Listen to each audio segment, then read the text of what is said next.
Hello, everybody. Welcome to our Cakefu Master series. Today we have a really awesome guest with us. We have Lisa Berczel. I'm saying that right, Berczel? Close enough. It's Berczel. Berczel. I'm sorry. I've only ever read your last name. I tell everybody I married a Hun, so it's Hungarian. Berczel. Mm-hmm. Okay, Lisa Berczel. I should always check before I say it because I slaughter names so badly. At least you can remember them. I'm much... Yeah. All right. So anyway, Lisa is here with us today. Lisa is just she's just an amazing artist here. She has been mostly into like body art, body painting, and has recently, not that long ago, right? About 3 years I've been introduced and started to become very active in what I call edible artistry. Okay, great.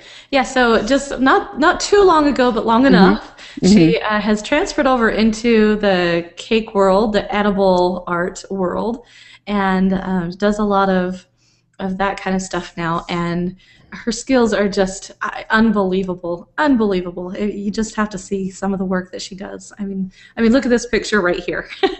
I mean, absolutely spectacular. So we're going to talk about a little bit of what she does. She has a technique that she created herself, which is pretty amazing for being so kind of new to the edible world. And so, yeah, let's talk a little bit about your past. You said you started out as a mechanical draftsman. Yep, my formal training was as a machine draftsman. My summer school jobs were coming to California and doing illustrations for the family business, which did military technical manuals. So my whole background is very precise, very clean, plan for the plan of the plan. And the older I get, the more looser and freer and the more abstract I finally have been able to become. I've always envied people that could be very abstract with art. It just is, to me, it's mind-boggling. But well, with something, it's a learned. With some people, it's a learned thing. Yeah. Yes. Yep. I know. For me, it kind of is. I think I'm more of the. I don't know. Well, I don't know. I can't decide. I'm more analytical. I don't know if I'm analytical or not. Yeah, I see everybody is most of my students are either in one camp or the other, and each has their strengths, and my goal is to try to find that middle ground, because the discipline and the technical is required for clean execution, but the creativity flow is just being able to play around, mess around, make mistakes. That kind of freedom is really, really important. It is. So, yeah. I guess then I would be more on the analytical side, because I'm very symmetrical with everything I do. Everything has to be clean. Yeah, I have a hard time with letting things just go. It's like learn the rules so that you can break them. Exactly. And so, as far as your artistry goes, you've mostly been self-taught. Yes. So how did you get into what you do now? Well, I am a full-time artist. I do a lot of graphic work on computer. I still airbrush the occasional motorcycle or Corvette. By airbrushing on hard surfaces, that was my relief and my creative outlet, because on the graphics side I'd moved myself up through the chain of command up to being operations managers at advertising agencies, which means I wasn't being very creative. I was telling other people what to do with their creativity. So that was the outlet, was I finally picked up the airbrush again. And one thing led to another, and that's body painting was more successful from a public relations standpoint than the graphic and mural work, and the body painting gave me a really good understanding of pigments and safety and sanitation, so that there's actually a lot of products in the old school special effects and movie world that are edible, like gelatin prosthetics. So when I was finally introduced to the culinary world through an ISIS convention in Chicago, where I met Chef Rubber and a lot of other great people that were very excited about the aesthetic that I could bring in from the makeup and special effects side of things. So it's just been a really, really good synergy. And I still to this day mix and match and go cross all the mediums back and forth because they all relate, believe it or not. So that's the short story of it. Awesome. That is so great. You know what, you guys, if you could just sit with Lisa and just pick her brain for, 10, 15 minutes, she knows so much. I got a chance to spend some time with her last weekend, I guess, and the weekend before that. So I actually met her 2 weeks ago in San Diego for the first time officially, and just wealth of information. So just hopefully we can pick your brain just a little bit today. It's not a problem. Yeah. I'm here to share because, again, as you see by the last bullet point, the first time I picked up an airbrush, there wasn't this source of information available, and I didn't know anything that I was doing. Did everything wrong. Had a very expensive piece of equipment that sat in a drawer for 10 years, and I picked it up again. And more information was available, and the world opened up to me. So what if I can pay it forward and not have anybody else have to go through that frustration? That's the wonderful thing about opportunities like today and being able to share with people. And the downside is because of all this wealth of easy information access, there's a lot of bad information out there too. So I work very hard at being an advocate towards safeties, protocols, good information. And it just, again, I want to give back because there have been a lot of people that have been there for me. Awesome. That's good to hear. We need more people like you that are willing to share really good information. So this is awesome. And by the way, if you guys have ever the opportunity to come out to Las Vegas and take a class at Chef Rubber with Lisa, her airbrushing class I took, it was amazing. I feel like I can just go and do just about anything with airbrushing now. So definitely a little plug for you there, Lisa. It was really spectacular. All right. Okay, so we are going to talk about a really cool technique that you have created. It's wafer paper, and how you sculpt that and work with that. So I had never heard of this until you had brought it up last, in San Diego. I never knew this technique existed. So can you explain to us first what wafer paper is and things like that? Well, wafer paper is a mundane item. It's like a flat sheet of paper that's made out of potato starch and rice flour, and it's been traditionally used just as a base for nougats in confectionery and candy world. It's just been this very lowly, very mundane thing. You will have seen some people that, you can paper punch with it, you can crunch it up and do a few things, and people have been cutting it up to make feathers, but it's always been just using it as a flat sheet. If you try wetting it, it just turns into a gummy mess. So being able to do the molding and the more structured work that you see in this particular illustration, it took about a week or so to figure out something cool to do with it, and then it took 6 months to figure out how to make it a practical technique. So most of the R&D that I do, it's like, here's this cool thing. How do we make it relevant? So the image that you're looking at, all the flowers, all the leaves are wafer paper. The little tiny ones with the little 4 petals, those are just punched. Very easy, but everything else has been molded. That is just so cool. I just love this. This is so cool. Okay, so just a quick question. Is wafer paper the same thing as rice paper? I have seen the term used interchangeably. I will say that, to my understanding, there are different brands of wafer paper and rice paper. It is very, very inexpensive, but I would certainly say test the product to make sure it's behaving. I'm using the Chef Rubber wafer paper, which I have been told is a combination of the potato and the rice. So that is specifically what I'm using. Try the other products out. Again, I don't know at what point it's just a generic term, but it is used for the nougat bases for chocolate making. All right, cool. Okay, so I guess I'll just let you go ahead, and anytime you want to show something, just let me know, and I'll put your screen as the main screen. Okay, well, let's just go into the next picture then. Okay. Oop, dries quickly. Oh yeah, here we're talking about why this is such a great thing.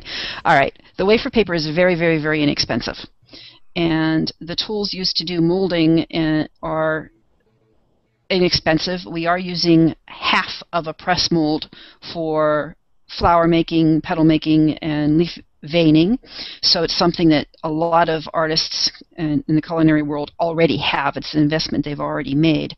These flowers are extremely light. The big flower that you see at the bottom is probably about 2.5, 3 inches across, and we're talking about a weight in the order of a couple of grams. That dragée, that chocolate dragée in the center, weighs more than the flower petals themselves. It's very light. It's flexible. It remains. It has some spring to it, so you can fold and smush things around a little bit to get things to fit, and it likes humidity. It doesn't go soggy. It doesn't melt unless you get it literally wet with water. So there are a lot of advantages to traditional flower making. What I do stress, though, is all of the wafer paper, everything you're going to be seeing today, is an add to. It's a new technique to add to what you already do. This isn't intended to replace anything. I mean, a gum paste rose is always going to be exquisite. So can I make a wafer paper rose? Yes, but rather than take the time to do that and assemble, I've already got the skill set to make a rose. It's gorgeous, so I'll put the energy into just the leaves or filler flowers. So again, it's another tool. It's adding to. It's not replacing anything. That's good. I was just about to ask, should you transfer over to this and just forget about, so. That would be a shame, especially it denies you the ability to combine techniques and layer. Layering a gum paste with a wafer paper and then doing some real icing piping. Anything that layers techniques is going to look more interesting than a standalone. And that's my aesthetic, is I like layering. All right. So tell us about the way that the wafer paper works and how that works into how you do things. Okay. Wafer paper comes in a sheet, and I'd say go ahead and switch the camera to me, and I'll pick up a few little things here. Let's see. Okay. Let me check really fast to make sure that this is working. Okay.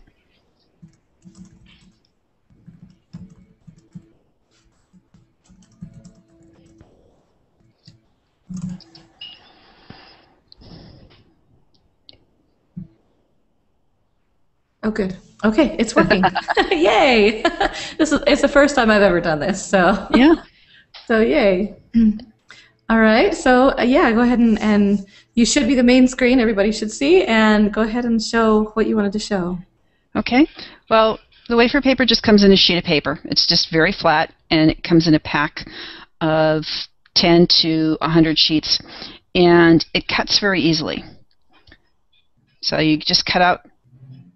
I will set a little cardboard template for all my leaves and petals, or I'll punch for specialty shapes. And the trick is, yep, there's the punches. And there's some of the molds, my favorite molds to use that you're seeing on the screen there. Mm-hmm. And wafer paper shrinks as it dries. So it's very, very important to experiment with your molds and test, because you want a mold shape that's round like this, because you want the paper to shrink against the form. Like this half of, this is my favorite flower petal mold.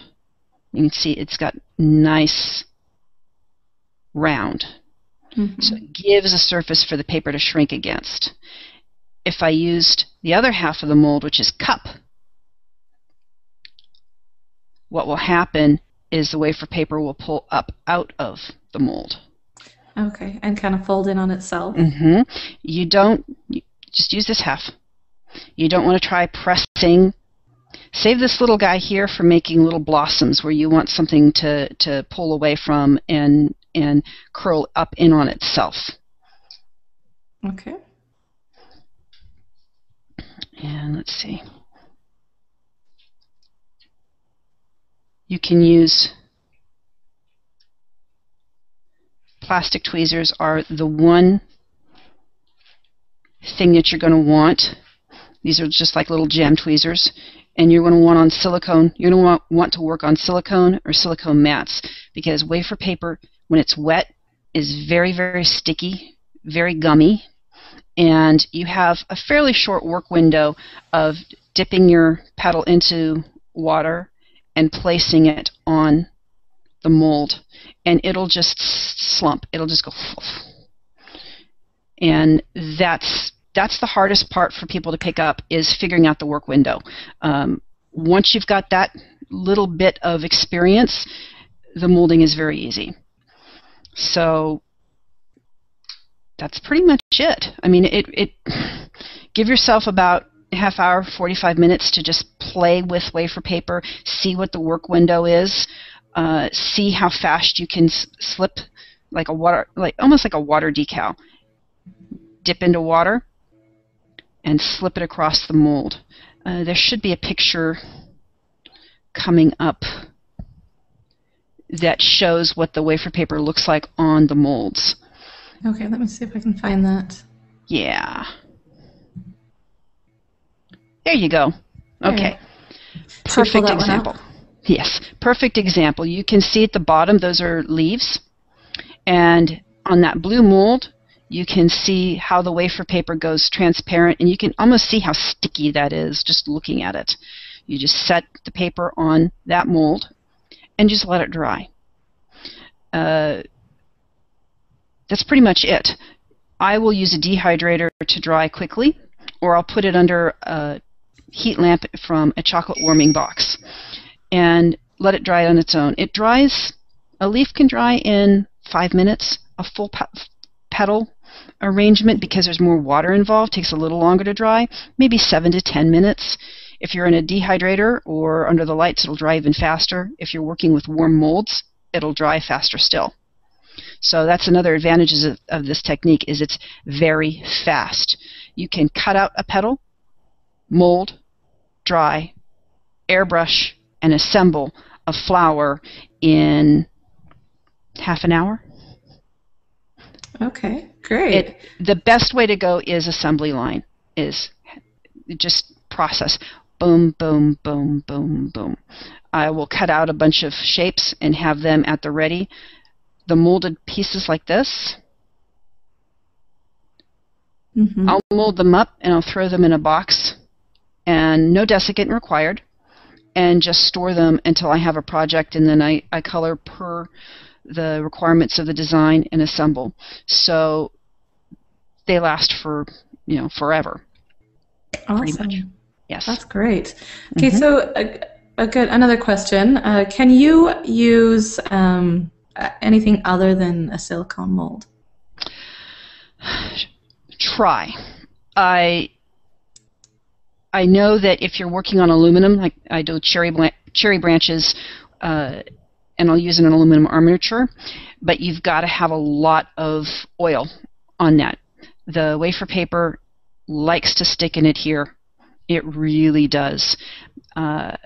I've tried it with some plastic molds, but you're going to have a mold release agent of some sort, whether it's PAM or cooking spray. It gets a lot messier to work with, but try. And it's like with all the molds that you're looking at. You see the shape of the molds there that I'm working with, but some molds work better than others, just like anything else. See what they do. Wafer paper likes to be organic shapes. Each one of these petals, each one of these leaves is going to dry slightly differently. So as soon as they dry, they already have the individuality of nature. This process doesn't like to be highly structured. Lots of tight right angles, or just let it be nature. That's what it wants to be. Let it work with what it wants to do, and you're going to be a lot happier. Awesome.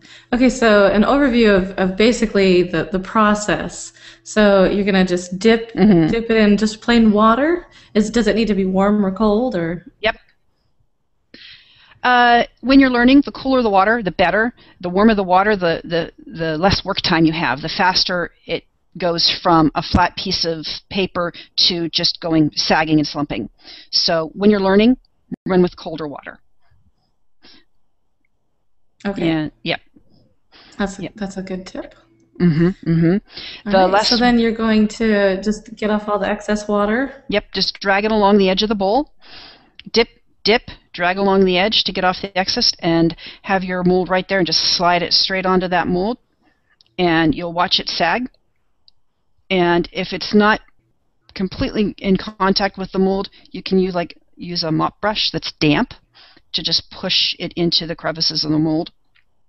You can use a finger if it's damp, and again, just push into the crevices of the mold. What I see people do is they overwork and they just go crazy, pouncy, and you can tear the wafer paper because it's very soft at this point, and you just won't get as good of a mold. One more thing, wafer paper has two sides. It'll have a smoother side and it'll have a dimply or rougher side. If I'm doing a flower, I'm going to put the smooth side against the texture mat. If I'm doing a leaf, I might put the rough side down because then you get the leaf pores and it's a little bit more interesting looking. So again, experiment. It will take a little bit of experimentation. I like that. That's cool. It gives you two different mediums almost to work with. That's great. Yes. And I saw in the last slide that once it's set down, you don't want to move it, right? Nope. You can't pick it up and move it. Again, it'll just be gummy, worse than a wet paper towel. You can pull it off and put a new petal on. If it's already touched another petal, just let it be. Although, if it's not the prettiest mold in the world, put it at the bottom of a flower, put it at the bottom of a design, let it be bulk for something else. The really, really pretty stuff, or the pieces that came out really nice, set those aside and reserve those for your heroes. Because the wafer paper shrinks when it dries, you'll see that the wafer paper on that mold is shrinking in two directions, side to side, and it'll shrink in length. That's why in this particular picture that's up right now, you'll notice on the flower mold that the wafer paper is actually going a little bit over the end. It's because I'm locking that in place so I can keep the length. Now that petal will shrink up a little bit. And that can be cool because you can take this same mold, and just how you shape and how you cut the petals is going to give you different effects. I can take that mold and do spider mums. I can make a butterfly. I can make a bow. Again, adaptive. Think adaptive instead of literal with this mold. If you overlap the petals too much, too deep, it's not going to look as lifelike. It's going to look a lot more heavy-handed. It can even tear as it dries because, again, you've got these two pieces of paper and they're shrinking away from each other, and if you're too much, something will just give and it'll start tearing. So again, it is going to take a little bit of practice to figure out what works for you and what doesn't. Sorry, drinking water. I'm just getting over a cold, so if you see me hacking away, I'll try and mute it first. But okay, so on the next slide. Oops, I went too far. Sorry. if you want to just go ahead and talk Yeah. about this. Yep. Here we've again, it's more of what we've been discussing. It acts as its own glue. All you need is water, and where these two petals touch is where they will glue together. And multiple molds. I work assembly line fashion. I have a couple of molds and a couple of veiners, and I will just cut out, work all my cutting at the same time, all my molding at the same time, all my drying at the same time, and I'll just work in racks. And it's very, very quick that way. You just get into a routine, and it's very speedy. And again, talking about, and I can't stress this enough, and you see it on the blue mold here, just because a mold shape is a certain shape doesn't mean you have to use it all. I can use one mold, and just by cutting the petals or the leaves in different outside shapes, I can get a lot of variety. And that's a really good thing. It's a way to be frugal, and it's a way to think beyond the literal of, oh, this is a hollyhock mold, so I must make hollyhocks with it. No. Mix it up a little bit. Experiment, and like I said, that 5-press generic mold, I make butterflies, bow ties, mums, big cherry blossoms, small cherry blossoms. Again, just think bigger than the literal. Okay, thank you for covering for me. I honestly have been hacking away the last few days and just oh, please let me get through this thing. Okay. All right, so to dry it, you heat it. Is that what you already Yeah, you can either let it air dry on its own, and that'll work just fine. A $10 heat lamp bulb from Home Depot will also work. It's the same bulb that you see in sugar boxes.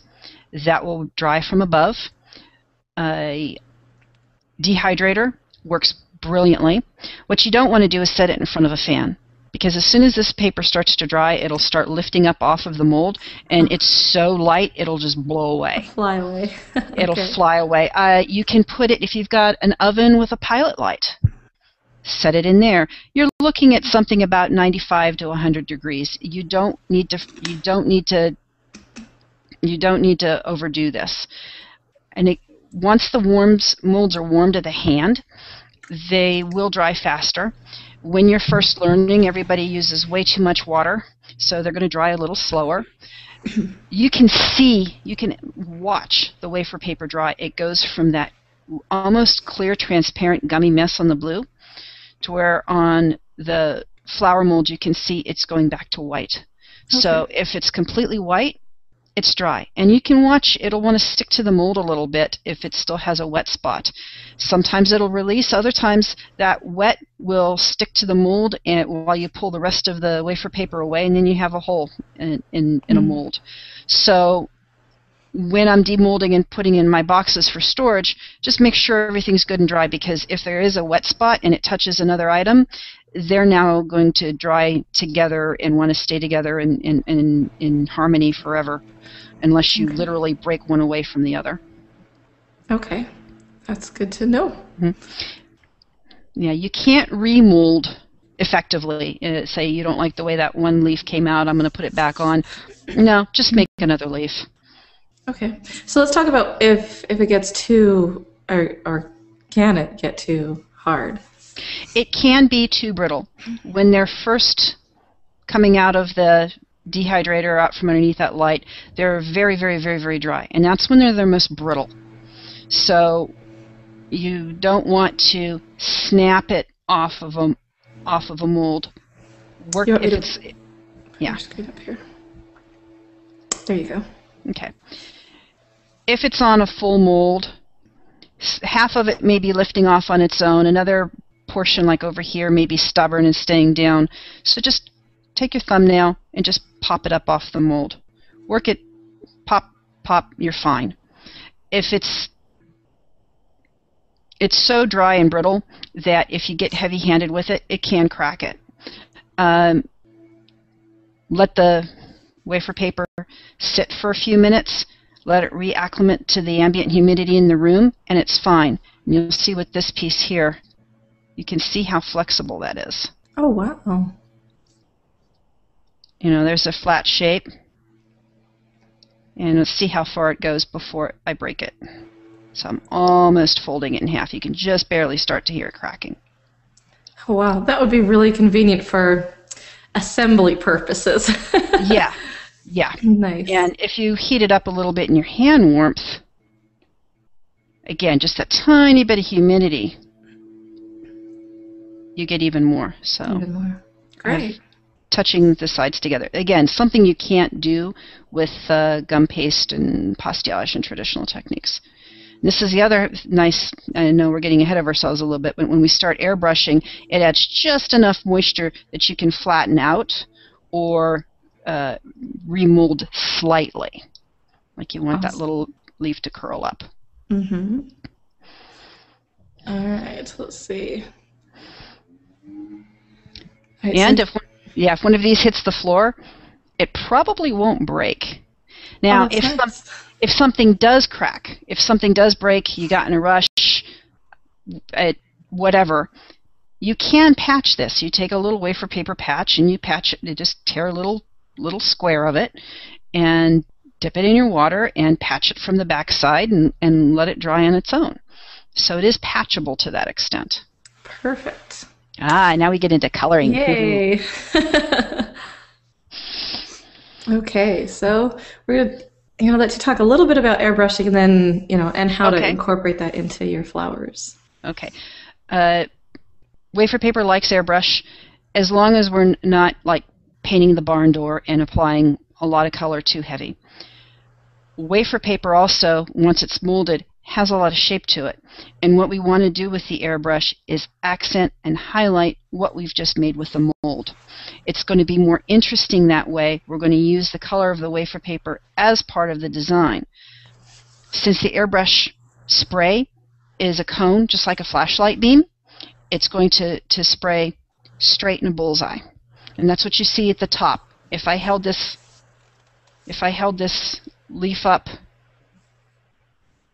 and sprayed straight at it, I would just paint it green. If I turn the leaf on its side and airbrush across the surface like this, I'm going to catch paint on the edges and the ridges of the molded shape. I call it catching paint. And this works obviously really well with leaves in nature. It also works with any other texture mold that you're doing. So you're reinforcing detail. Think of adding color as reinforcing detail rather than just changing the color. Because I can now use a dark green, a light green, I can run a little bit of brown down the center, and you're going to end up with a much more lifelike and realistic end result rather than just taking a white object and turning it into a green object. Awesome. So that's what you're seeing in that slide. Perfect. Okay. So yeah, you talked about how how when you turn things, it changes the cone. Mm-hmm. Yes. Okay. You see how at the bottom we're literally catching paint. We're catching the edge of the overspray across this shape. Perfect. Okay. All right. So here's our leaves. Yes. You can see that's a really good example of how I'm spraying flat and I'm bringing up that leaf into the spray, just on the bottom edge of it. I'm shooting across it, not at it. This is a great picture, by the way. Thank Someone's you. got some photo skills. Well, we do all the photography that you're looking at, so thank you very much. Here we're talking about alcohol-based colors versus water-based colors. We're molding with water. The water-based colors go on very nicely, but you got to be light with it because, again, you get this too wet, you've got a gooey piece of wafer paper. These airbrush colors are so pigmented that you don't need a lot of color. The alcohol-based color that I'm using is the luster. and it has just enough alcohol in it and some other ingredients that it encourages a very, very rapid evaporation of the moisture. So it acts as a kicker. It just is very quick. So I will often use the pearls and the lusters to just accent. My primary color is going down in a blue, and then I've accented with a purple pearl. Or with this leaf, I've done my primary colors, and then I'm going to come in and just give it a tiny, tiny kick of like a leaf or a mint green. And it's, again, to give it that luster or shine or dewiness effect without heavy-handedly just coating the whole thing in pearl. And it's also a way to use much less of the pearl product, which tends to be much more expensive anyway. So you're giving the pearls a base to play with. And you'll notice, again, I'm using different colors and layering them. It doesn't take any longer to airbrush an item 2 or 3 colors as opposed to 3 passes of the same color. So you get a lot better payoff for the effort. Awesome. This is all stuff that you've taught in your airbrush class that I was like, yay, I know this. This is really good information. So, okay. And here you see that I'm layering colors. Purple is going down, and it's purple pearl. It's almost invisible. It only catches that purple glint in certain angles or in photography. And I've also airbrushed across. I've caught paint with that blue. That's why you see the ridges so well where the tweezers are. Is, again, I'm taking full advantage of what that mold is already giving me rather than just painting in a color.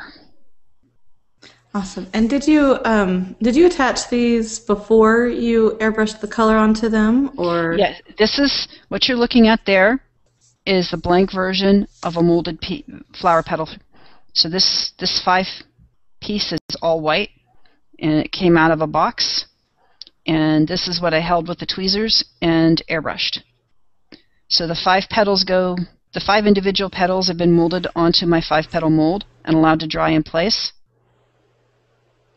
And then it's stored until it's color. I just happen to really love the blue with a little bit of purple. It's kind of a fantasy color, but it just works for me. It makes me happy. It is a good color. And very trendy right now, too. So. Well, you can... Cocoa butter... the wafer paper likes fats. It likes colored cocoa butter. It likes piping gel because it's a very low moisture content. So you can rim the edges of these petals with lines of gold. I show students how to just take piping gel, rub the edge with a cotton swab, and then just use that cotton swab applied piping gel to pick up loose luster dusts.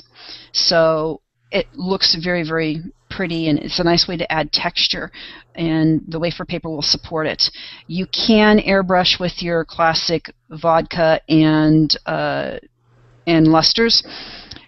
Wafer paper doesn't like too much alcohol. Like, you can't replace the water with alcohol and expect it to work. It does this really frizzy, snappy thing, and it just literally does not work. But for little bits of edging, you can get away with it. But again, experiment. There's a nice way to take these flowers and make them look like porcelain. Go ahead and do your edging. That's all trendy right now, and the center of the flower can be one of your button molds instead of a regular center. So again, there's a lot of variety to it. Very cool. This just honestly opens up a whole new world of, places to go with all of this. It's great. Yep. Now, assembly, again, is very easy. Here you're seeing unpainted flowers, some loose dragées, and you stack the pieces together. And I'll just put a dollop of piping gel dead center on and do the underside of the next layer. So you've got piping gel against piping gel. Lay them over top of each other. If they're not wanting to set flat, put a little weight on top, just like this, and come back in 2 or 3 minutes, and it'll be glued together enough. The piping gel is sticky but flexible and movable. It'll set up 2 pieces together in about 2 minutes.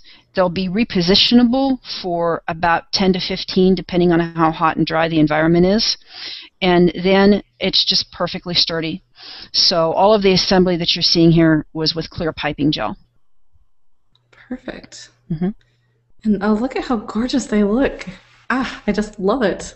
And there's little blossoms, there's little flats, and there's 2 different flowers that are assembled there.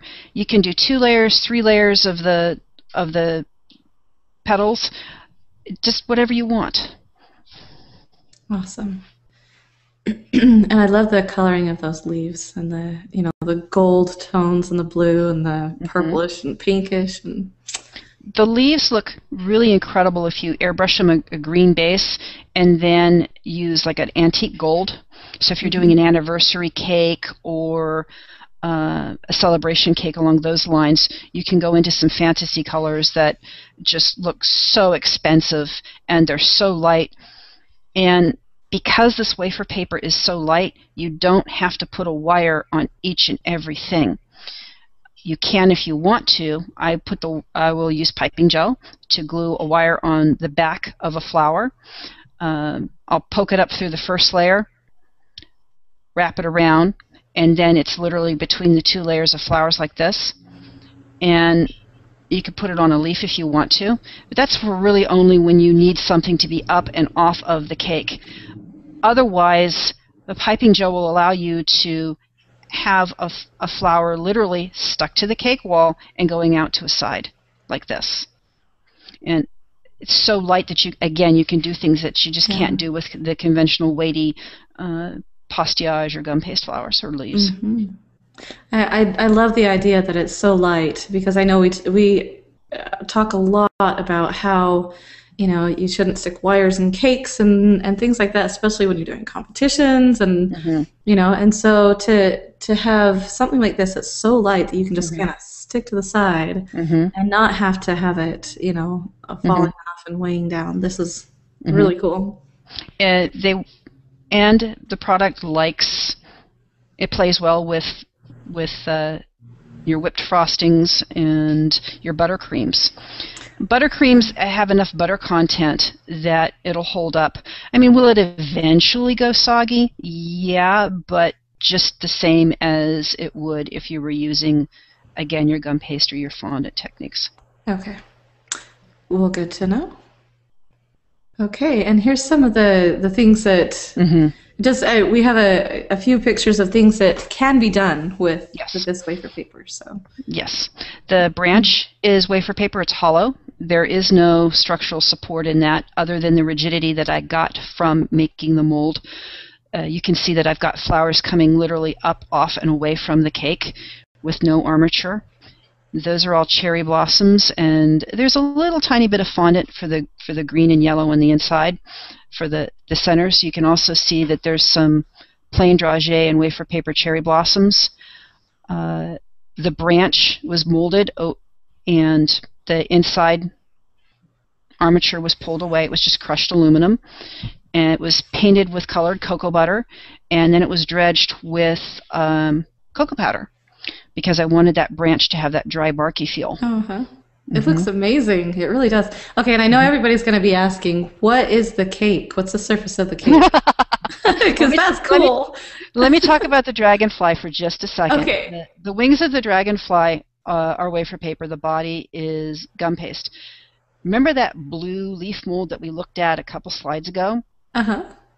Those wings actually came off of that mold. I used the center spine of the leaf mold to be the top edge of the dragonfly wing. So I just molded a bunch of leaves, and then I carefully cut them after they were dry to get the shapes that I wanted, and that's assembled with just a patch of wafer paper and piping gel again. Very cool. The cake background itself is a glazing technique that mimics porcelain. So in this specific instance, there is an edible icing sheet that was applied to my fondant base, and I use that because there's very, very intricate crackle pattern. Could I have painted that on the cake and not use the edible icing? Probably. But in this specific instance, there's a layer of edible icing sheet. It was airbrushed blue and brown, so I got my gradients. And then a very thin layer of clear piping gel went down. Edible glitter was dredged onto that first layer. And then a thicker trowel of clear piping gel went over top because I wanted to catch air bubbles and I wanted to keep the edible glitter as big and open and out as possible because I wanted to create that crackle glaze texture and look to it. So that's how you get that kind of shine and that kind of texture and behavior. And it holds up as an effect until the piping gel starts to haze. So 36, 48 hours later, again, depending on the humidity, it'll finally start hazing over and getting more of a milky color. Okay. That is just so cool. I love that. We could do a training on just that. Very cool. Okay, so this is some of your cocoa painting that you do. Yes. This is a glass bowl, a square glass bowl. This is kind of to show what can be done for the most exotic punch bowl ever. The pebbles at the bottom are molecular gastronomy. So these could all be flavored. They're edible. They're all the rage. As you know, you can have little floaty fizzies in your drink. The fish are reverse painted on the inside of this glass bowl, and they're cocoa butter. The little froggy is cocoa butter painted, gum paste, and dragé little sculpture. He does have wire armatures in him for his little arms, and he's crawling out of the pan. Of the bowl. He's painted in cocoa butter because that actually acts as a very good waterproofer. The lotus flower that you're seeing, there's a leaf and flower separate. Those are wafer paper molded that have a very thick dipped coating of cocoa butter. And it's assembled, the cocoa butter allows you to assemble these leaves a piece at a time just as you would any other chocolate flower work. So I'm using the structure and the lightness of the wafer paper to replace all the extra weight that there would be for a conventional chocolate piece like this. So that flower will float in the water for a couple of hours, and that flower was a really big one, and I think it may have weighed 3.5, 4 ounces. It's about 6 inches across. Oh, wow. So, that is just so cool that you can put that in water. I mean, yep. Water and cake just don't mix, and so this is just so cool. If the water gets too warm, cocoa butter starts melting at that 85, 88 degrees. So if the bath gets too warm, and the water will finally find a crevice, and it'll get to the wafer paper, and the wafer paper will absorb the water and spread like a sponge, and it'll start pushing the cocoa butter up off of the structure, and that's when it'll start finally disintegrating. Okay. So yeah, it lasts a little while, guys, not forever. Yes. Yes. Here's another angle of that. Yes, and this was lit from below, so you can see that the light, even though there's a thick layer of cocoa butter on these leaves, you can see that you get light through them, so you get that realistic sense of airiness and translucency that you see in a lot of these petals and flowers in nature. And again, that's what we're trying to mimic. Awesome. See, isn't she a genius, guys? I love this. Okay, and so then this is? That is a life-size bird of paradise. Mm-hmm. And that bird of paradise is wafer paper. It's again painted with cocoa butter. By the way, I love working with cocoa butter. Yes. So there's a lot of hand layering and texturing. The orange is wafer paper that I actually used orange water to mold the wafer paper. For whatever reason, pigment in the water affects the drying process and it affects the end result. It's stickier, gummier, longer. It dries a little thicker. It has to be a pH or a chemistry thing. So if you want to experiment with turning your water a color first, go ahead, but understand that it's going to behave differently than just plain water. But I really wanted that intensely vivid orange and purple for the petals. The cocoa butter is slathered on top. It's assembled with cocoa butter. There is a boba straw that is going down as a support. That entire flower, boba straw and all, weighed 7 ounces, I want to say. It's hollow on the inside. The leaves were molded straight off of a bird of paradise leaf. I didn't make a mold for that. I did use a paraffin release spray for that, and I had to run through several leaves before I got enough that didn't get too torn up or shrunk or curled the wrong way. But those are all wafer paper that you're seeing there. Spectacular. Okay, and this, you demonstrated this at the San Diego show a couple of weeks ago. This is so cool. Love it. This flew to Austin for their show, and I was very fortunate there. The piece did very, very well, and it survived the flight there and back and the trip down to San Diego because, again, I was invited to display the piece there. So there's another water lily wafer paper piece there, and it's about 6 inches across, and again is weighing, I want to say maybe 3 ounces, and half of that weight is the cocoa butter. The cocoa butter on that flower is much heavier than the actual wafer paper that was used. Awesome. Okay, and so what are these fish standing on? That's 3 tiers of isomalt. And the fish, I created a rubber stamp, and I actually just finished a how-to for American cake decorating for this, so I'm very excited on that side.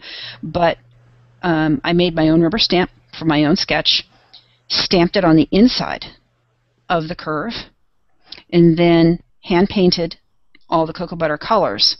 So the fish that you're looking at, you're looking through the isomalt to the painting.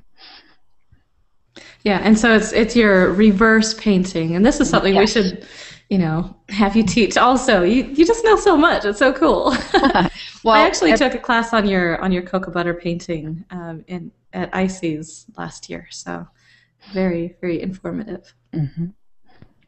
And there's all the blue that you see is airbrushed accents on the isomalt, and then there's a little bit of pearl added.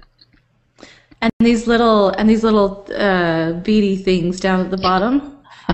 Those are isomalt.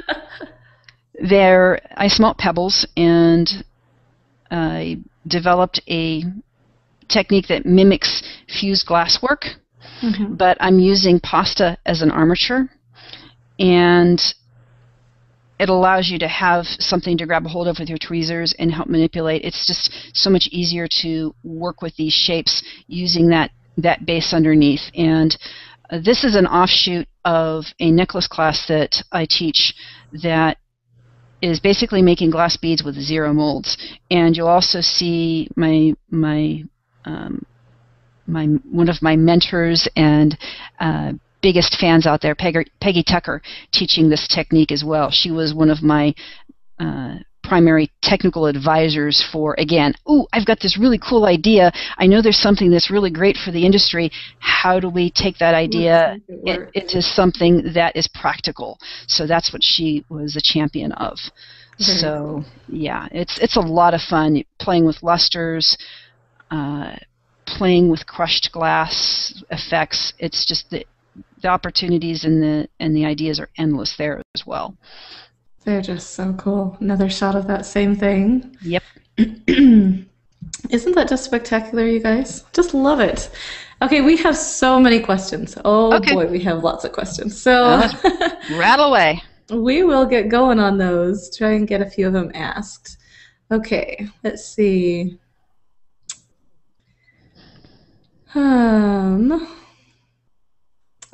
Good question. For our first question, Lisa Menz asks, where do you purchase wafer paper? I know you've said it, but let's explain. All the supplies that you're seeing me use on this particular piece, the colorants, the airbrush colors, the lusters, the wafer paper itself, were from Chef Rubber. They are one of the companies that I tell everybody enable me. In other words, they indulge my artistic eccentricities, and they give me products to see what I can do with, see what I can break a few rules with. So the cocoa butter color, everything is from them. Mm-hmm. Yeah, Chef Rubber is great that way. Yeah. They're just so I think they just love to see the art and Yes. the new, and they want to Yes. be a part of that. So yeah. Mm-hmm. They're very good at admiring and honoring the traditional techniques, the traditional work ethics, and at the same time, they're very proactive in championing new and innovative techniques. Again, humble, lowly wafer paper. That's almost a throwaway, almost a necessary evil to have on the chocolate side. And all of a sudden you can do these things with it. That's what they wanted to see out of people. Yeah, that's what they want to foster. So I'm very fortunate on that side. That was great. Okay, let's see. Veronica asks, can you dry brush it with petal dust, or can you vodka plus petal dust to color it?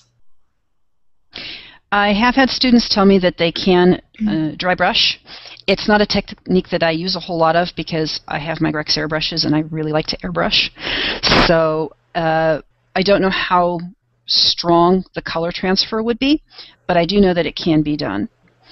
As far as mixing your petal dusts with vodka in painting, yes, it can be done, but I would restrict that to accent work, because if you took a molded flower piece or a leaf and just dipped it into a vodka and petal dust mixture, it would just disintegrate. It would crumble and disintegrate because of the alcohol content.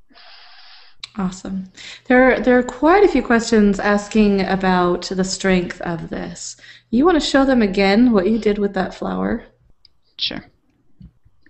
Okay, I'm going to move slow so the camera's not freaking out. Here's a flat 5-petal that was molded off of this mold.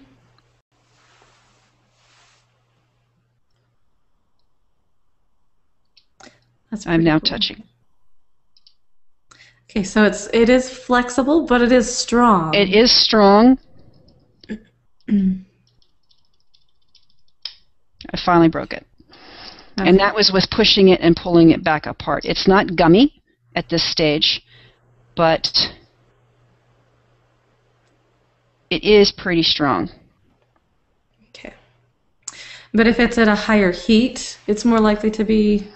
If it's at a higher heat, yeah, the drier. It's not so much the heat, it's the dryness. The drier it is, the more brittle it is. That's why I say this technique likes a little bit of humidity. Okay, so if you're in a really dry place, you may have a little bit more of an issue with breakage. Correct. Okay. Correct. But when you first airbrush, this is another reason to go with the airbrush route instead of the dry brush route, is when you airbrush, you're introducing a little bit of moisture to it. So if you airbrush and then assemble, everything's still just a little bit more flexible so that you can weight those two layers together until they glue. You can also add a little bit of steam to a flower, a leaf base, if you want it to curl just a little bit. The wafer paper is stronger when it's molded than when it's flat. When it's flat, it's more porous. It has a grain to it, just like paper. But when it's molded and it has a chance to reform on that shape, you're using the engineering of that shape to impart structural strength. Just like in car and automotive making, you take a flat sheet of aluminum and you press mold it into the hood of a car. The hood of a car is going to be able to stand and bear a lot more weight and have a lot more engineering support structure to it than just a flat sheet. Awesome. Okay, here's a quick one. Does it come in only white, or does it have to be colored? Yeah. Does it come in colors? It comes white because, again, this was originally designed to just be a support for nougats. I have seen people run the wafer paper through the edible inkjet Cool. machines. So you can print on it. Again, it's kind of soft. It's going to be a little bit more brittle because of the alcohol content in those inks. So you can do that. Now, whether or not you could take that printed edible ink sheet, cut it, dip it in water, and mold, I don't know. I haven't played with that. Somebody try it out and tell us. Exactly. Okay. Let's see. Someone asked, can you attach floral wires to the petals? Yes, absolutely. What I would do is push a wire up through, just bend a loop, and pull it back down so that you have a circle of wire on the top and your stem coming down the center. Then you can add your second layer, and your little wire bed is completely hidden. You have your wire coming down. That works quite well. You can take a leaf and attach wire, just again, piping gel, and set the wire curved, set the wire against the shape, let it dry in place. I would use the cloth wrap, that the thread wrapped, because that gives the piping gel something to sink into, and it makes a better bond. If it's just the plastic coated stuff, it doesn't work as well. Okay. And you'd probably want it to be pretty close to the same color that you're working with. So right. Either white, or if you're doing leaves of green. Right.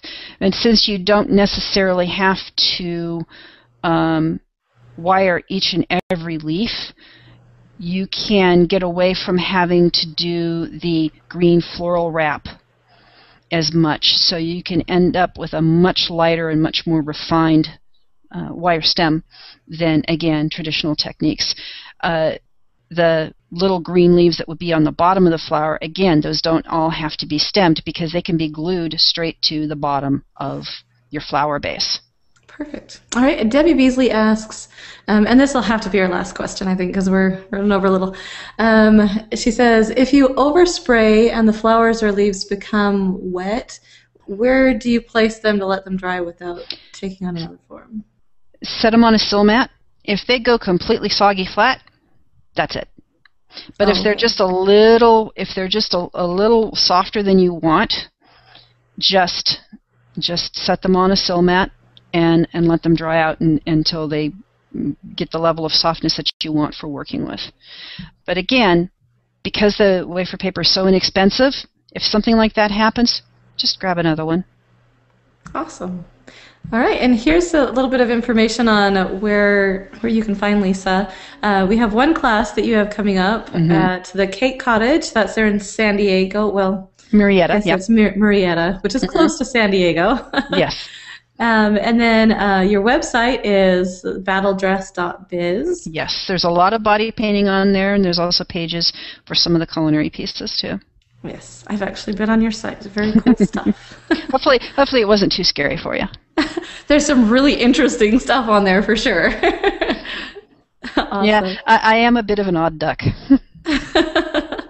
Well, a lot of cake decorators have this same type of interest, and so I think it would be fun for everyone to go look at it. If there are additional questions and they get routed to me, I'll be more than happy to answer them. I am on Facebook, and I can, again, it's ask away, because if one person has a question, that means 10 or 15 other people were thinking of it too. So yes, obviously. Okay, well, thank you so much, Lisa, for coming and joining us today. Thank you guys for listening. I apologize for my cold, and hopefully it'll all be gone by next week, and I don't have this problem. So anyway, thank you so much, and I hope you guys enjoyed the training today, and we will see you next week. Bye.